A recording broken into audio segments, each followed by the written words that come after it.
আসসালামু আলাইকুম, সবাইকে জানাই শুভ দুপুরের শুভেচ্ছা ও জুম্মা মোবারক। তো দেখুন, চলে আসলাম নতুন ব্লগ নিয়ে।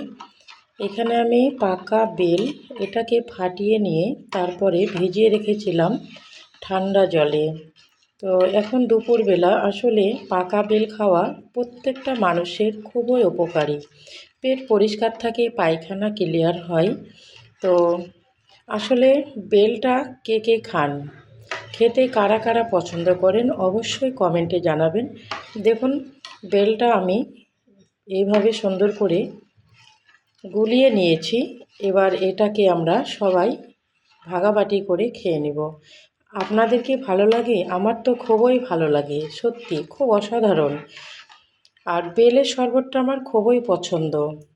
তো এটা অলরেডি রেডি হয়ে গেছে।